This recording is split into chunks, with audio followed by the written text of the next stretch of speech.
Because it is not simply enough for us to say that we are not the party of Donald Trump. It's not. We had $2 billion last election cycle. We had a former president who literally was a convicted felon and tried to overthrow the government, and we still lost. And you know why we lost? It's because in our party, we've created a culture where we tell people what they want to hear instead of what they need to hear, over and over and over again. And I know, as my generation does, the consequences of what happens when our political leaders get too complacent and stand on the sidelines and don't fight hard enough for us, for the future, because we have lived through the consequences of it.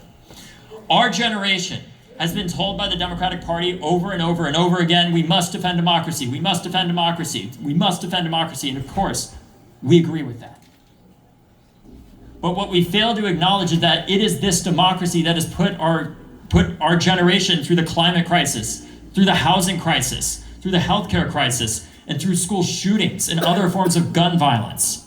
The answer to building a stronger democracy isn't to say we just need to protect democracy, it's to use democracy, to revive and have courage. After Parkland, so many people came to us and said, you know, it's terrible what you guys went through at your school, but guess what? You can't talk about banning assault weapons. That's too controversial. You're never going to have any progress on that. You can't talk about taking on the NRA. That's too controversial. So you know what we did? The exact opposite of that. And guess what? Because we led boldly there, and we said, you know what? We do need to ban assault weapons. We do need to take on the NRA. We got Republicans on the defense and actually did change gun laws in our state, even though it was a Republican trifecta. You know why? Because we actually had courage to say what we believed in.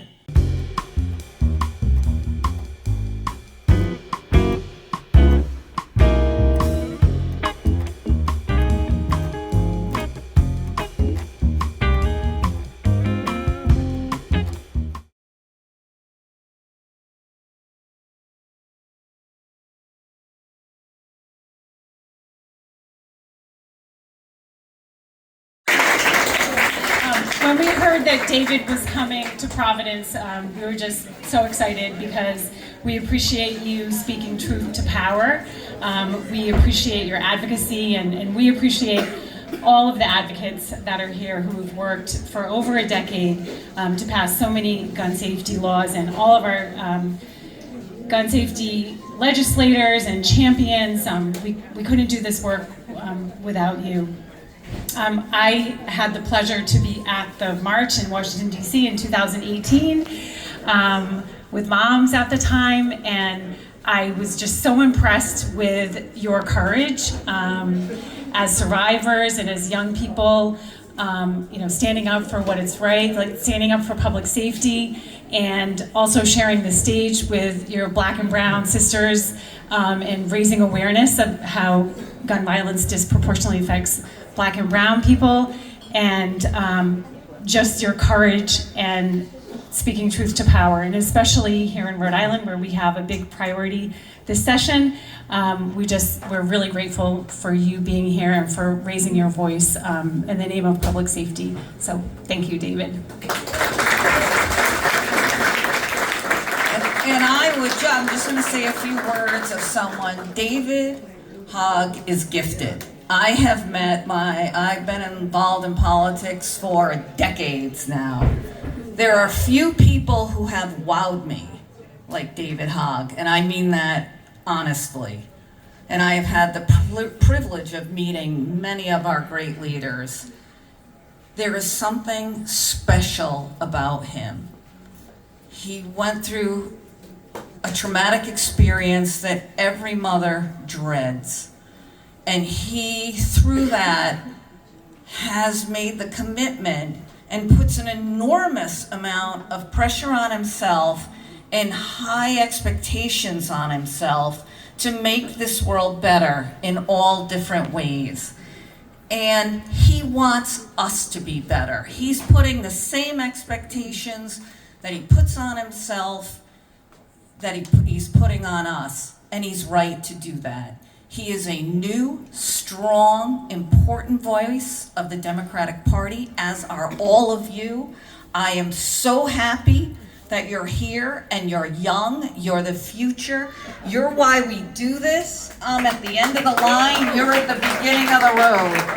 And it is an honor to have the youngest vice chair of the DNC and a wonderful, wonderful, kind, brilliant, gifted young man come to Rhode Island. David, thank you so much. Thanks for all that you do. I'm so pleased to know you, to start becoming a friend of yours. You are remarkable. So here he is for all of you to share.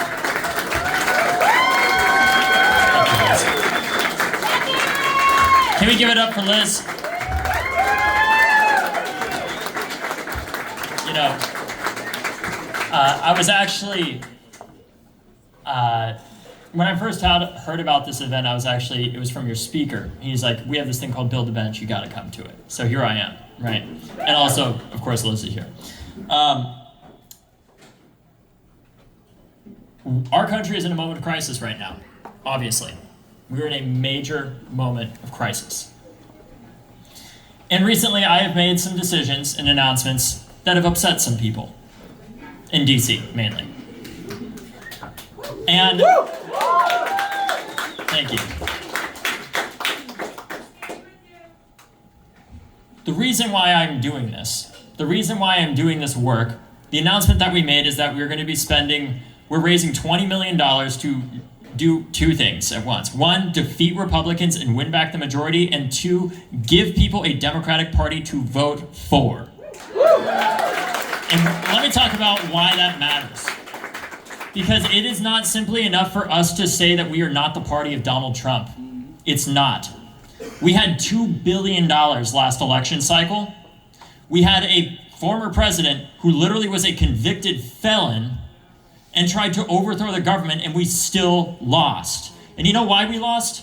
It's because in our party, we've created a culture where we tell people what they want to hear instead of what they need to hear, over and over and over again.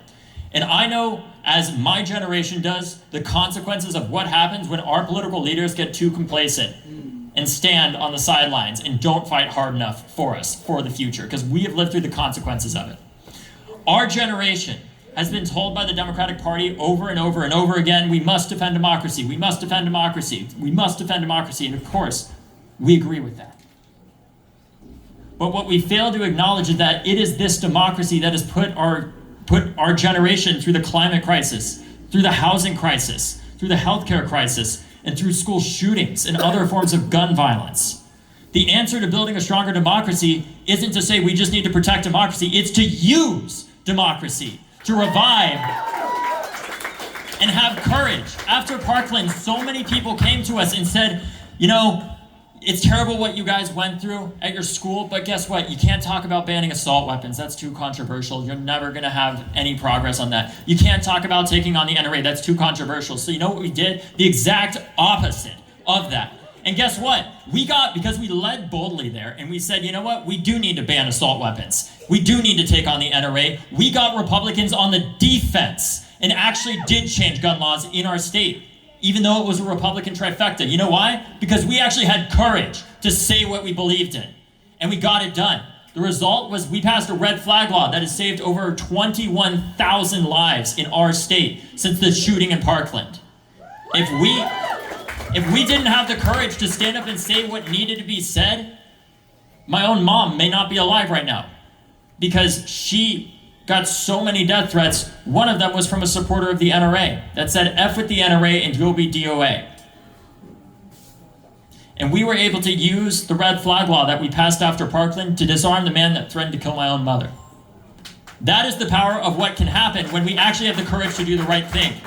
And right now, we are failing to meet the moment. There are certainly members of Congress that are meeting it. We have people like AOC out there that are leading the charge, right? We have people out there that are meeting the moment. We have people like Senator Van Hollen who are literally they're not just sitting on their hands and saying, oh, we're in the minority, we can't really do anything. They're saying, I'm getting my ass on a plane and going to El Salvador to talk about defending the Constitution, to talk about defending due process. Because we understand, you can't say you're the party of law and order if you don't listen to the Supreme Court, you don't listen to the Constitution, and you deny people their rights to due process. Right? That's bullshit. You can't say both those things at the same time. But we need far more leaders in our party who are willing to fight. We need leaders, including in this state, who are willing to stand up and finally ban assault weapons.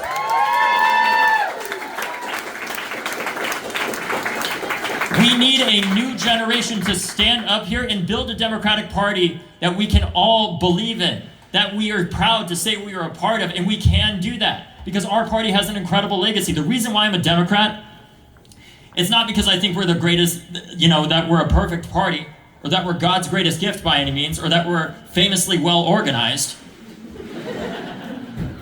It's because we do the right damn thing. And what I mean by that is I've seen at every turn of my life how Democrats have been there to support me and my family. When I was younger and my mom needed a raise as a teacher, her collective bargaining rights were enabled by the Democratic Party to get a living wage to support our family. When I was in 5th grade and my father came home and told us that he'd been diagnosed with something called early onset Parkinson's disease and he was going to face an early medical retirement, his death sentence didn't mean a financial death sentence for our family because we had the Social Security system that Democrats had fought to create. But just last September, towards the end of his life, I had to come home from literally the convention that we were at to take care of him. And his cost of care, despite being a veteran a Navy helicopter pilot, despite him being a medically retired FBI agent, and having all the benefits that came with that, his cost of care at the end of his life monthly was $19,000 a month. I had to make a spreadsheet to figure out how long my family could afford to keep my father alive. And unfortunately, my story is far from unique in this country. And there are far too many Americans that have to make impossible decisions like that every single day in the richest country in the world where they should not have to make those decisions. And it is only the Democratic Party, the Democratic Party that I believe in, the Democratic Party that I believe in that we can build is one where no American has to make impossible decisions, where they have to choose between whether or not they go bankrupt or they take care of a family member, where they don't have to choose between paying rent or getting insulin. Because there are far too many people in our country having to do that, and our young people feel like the American dream has evaporated before their eyes. And the only way that we're going to be able to protect and save our democracy is building the strongest Democratic Party ever in American history that actually stands up and opposes Donald Trump. Are you ready to do that? Because it's not, I'll tell you what, it is not going to just happen. It's not going to just happen because one person comes along and saves us. There is nobody coming to save us. We have to save us and be the leaders that we've needed for far too long, but have had far too few of. We have to be that change. We have to build a Democratic Party that is bold, that fights for the American people, that fights for issues that affect all of us. Look, nobody likes corruption. Nobody likes high prices. Nobody likes gun violence. We can deliver on that, and we have. But we need to do a better job of not only fighting harder for it, but reminding people of what we did. Under the Biden administration, most of you probably don't know this, but in 2021, gun homicides peaked. And then guess what? In 22, we passed the first federal gun law in 30 years, and we created the Office of Gun Violence Prevention at the White House. And what we saw was about a 27% reduction in gun homicides around the country in just that 4-year period. And then this year, we are on track to have about 30 to 40% fewer mass shootings than we had in 2021 when it peaked. You're not going to hear about the shooting that doesn't happen. That's part of the challenge of being a Democrat, right? We prevent a lot of bad shit from happening. And it's hard to get rewarded for that, but we do it. You know why? Because it's the right fucking thing to do. And guess what? There's people out there like James Carville, the purported experts like James Carville, who say, you know what we need to do, guys? We need to hide. We need to put our heads under the sheets and just pray that Donald Trump fucks so many things up that we'll just eventually win the midterms. I don't believe in hiding. I believe in fighting. Because we cannot let a man who is literally disappearing people, a man who is crashing our economy, a man who is only sowed chaos around this country continue to lead unimpeded and get away with this. Because in this country, the reason why Donald Trump rules like a king, or tries to, instead of a president, it's because he sucks at his job, and he can't be a president. So he has to try to just rule unilaterally. But guess what? In this country, and including here in Rhode Island, we don't fucking bow to kings. We defeat them. But right now, a message of going out there and saying,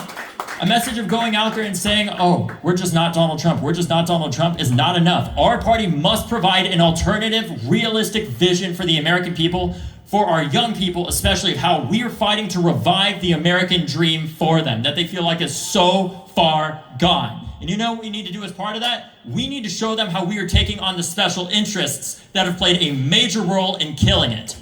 We need to become the party of anti-corruption. We need to become the party that calls out a president that sells a cryptocurrency using the White House and says, actually, this is a fucking grift. This guy is a grifter.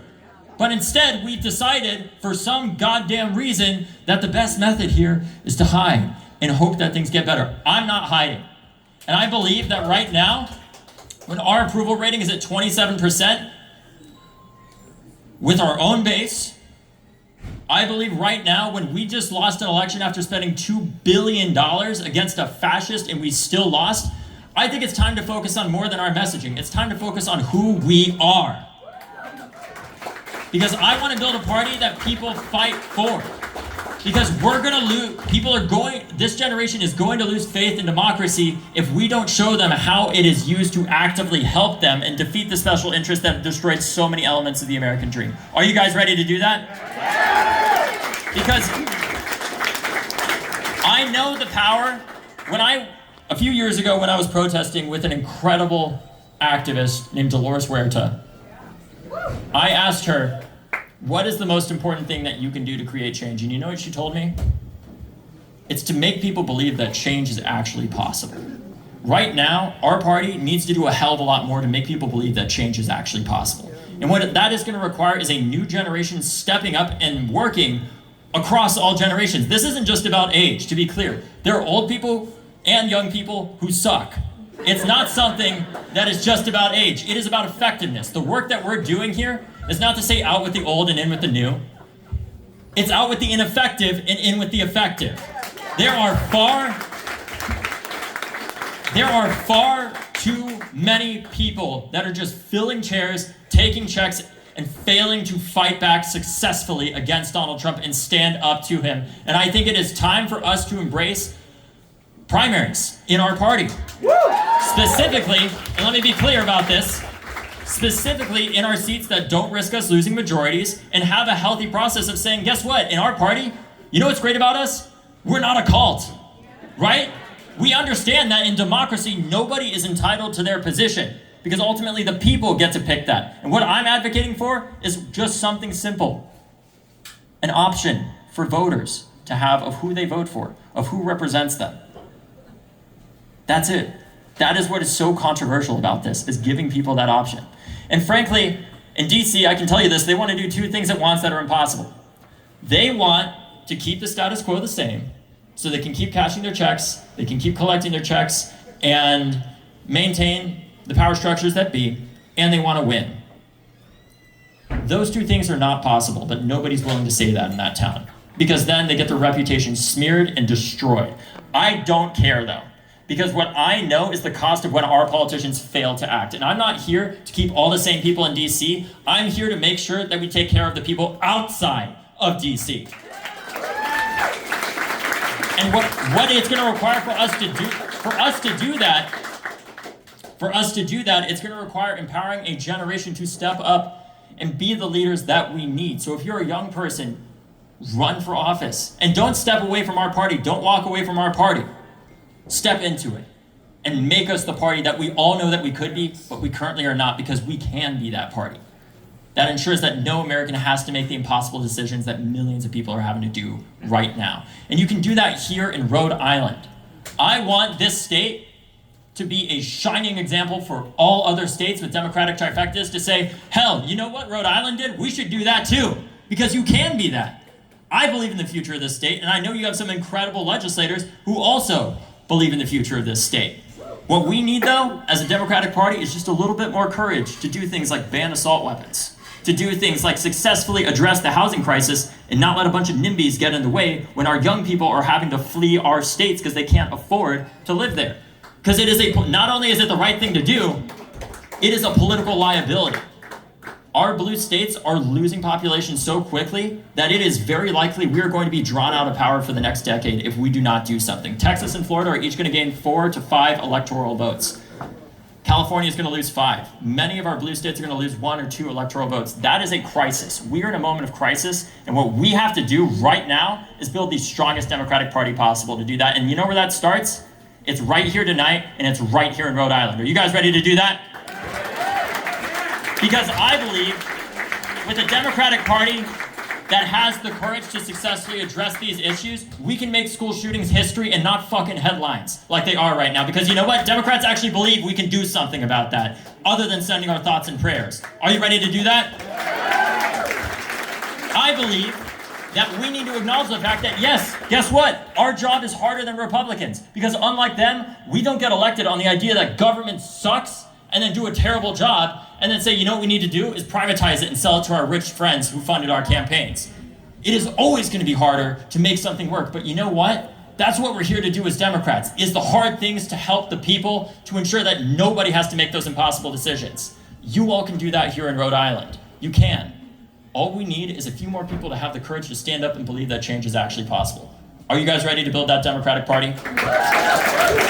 Are you guys ready to bring in a new generation that doesn't just say we need to push all of the older people out, but works with the older people? Because what I believe in isn't a politics where young people come and shove old people out. What I believe in is a politics where older people reach down and lift up younger people. Because we understand that there is a necessity of experience is extremely important, but it is only as useful as it is actually effective. And when people like James Carville have been going around saying that Kamala Harris is going to win in a landslide and continues to act like he's an expert, I think that's bullshit. And I think it's time for some new leaders in our party, right? And that's where you all come in. Because the change doesn't start in DC. The change starts right here in Rhode Island. It starts in small towns around here. And what I would encourage you to do, and what I would encourage, I was talking to Liz about this earlier today, is don't overwhelm yourself. You don't need to do something crazy here. If I could have all of you do one thing besides voting, it would be very simple. It would be becoming a precinct captain. Get to know around 100 people in your community and check in with them. See what's going on with them. And talk to them before there is an election so that we're not just showing up asking for their vote to say, oh, you remember that thing that we did? But ask them, what can we do for you as a Democratic Party? Because that's what makes us great as Democrats. We are here to serve the people and not special interests. And right now, we have the opportunity to make that change. And it starts with all of you. But we have to believe that it's actually possible. And I believe in the Democratic Party that we could be, and I know that we will become, if all of you tonight start right here in Rhode Island to be part of that change and address the housing crisis, address gun violence, address the fact that you guys are having hospitals shut down across the state as well. That's a huge crisis. Because we need to show the reason to vote for Democrats isn't because we're the less bad of two options, it's because we're the best fucking option. So, thank you guys for having me. And look, I know that right now there is a movement to try to remove me from the DNC. There is. And they believe that the best way, they always say, we need more young people, we need more young people. And then guess what? Young person comes in and they say, actually guys, maybe we should do something about the fact that we lost voting share with literally every single demographic except the elderly and people with PhDs. And they're like, oh God, I don't know if we can do that. That's a little controversial. And I said, well, guess what? We're not gonna have much of a future of our party if we don't address that, right? And my job here, I'm not breaking any of the rules right now, so you know what they did today? They said, we're gonna change the rules. And then we're gonna have a vote. Because they want to try to remove me from the DNC. It's ridiculous. Because we need to address the fact that this is not just a messaging problem. You can have the best script in the world that Shakespeare wrote for all I care. If you have terrible actors, it doesn't matter. If you have actors that literally can't read the script, It doesn't matter. We need a new generation that steps up and not just addresses, there's older people who are great in our party. Let me be clear about that. What we're doing here is challenging the ineffective with the effective. And frankly, if you are effective, you have nothing to be worried about with this at all, at all. But I need you all to know I am not going to stop fighting no matter what happens at the DNC, because I believe in the future of this party. And I believe that it requires young people to step up to the plate and us to elect people who don't do things like take corporate money, who don't do things like support special interests, but support the people's interests ultimately. Because I believe in creating a Democratic Party that all of us can believe in, that when people ask us, well, what do we stand for? All they can think of is, well, they're not against Donald Trump, or they're against Donald Trump. We need to be so much more than that. We need to talk about what we're for. And I know that makes me enemies in DC. I know that makes people upset. And look, I don't take it personally. This is a strategic disagreement. But what I believe in is when you just lost an election that you spent $2 billion on, when you have a 27% approval rating with your own base and our country is in crisis and we are failing to meet the moment, I think it's time for some new fucking leadership. And what I'm counting on is I need all of you, because I know that there is so much support for this outside of DC. I need all of you just to be a little bit louder to make sure that they can hear you all the way in DC about the fact that you don't want me to go, right? So thank you so much for having me. Let's build the Democratic Party that we want, and let's make sure that we keep fighting to make sure that in this state that you never have to deal with what Parkland went through. Because that's what scares me when you don't ban assault weapons, is what could the shooting be? And I don't want to come back here after there has been a mass shooting. What I'm scared about is who is alive right now and may not be if we don't ban assault weapons here. And what is going to prevent that is if Democrats have the courage to do the right thing in this state and ensure that we lead boldly and make sure that you never have to know the pain that Parkland felt. Thank you.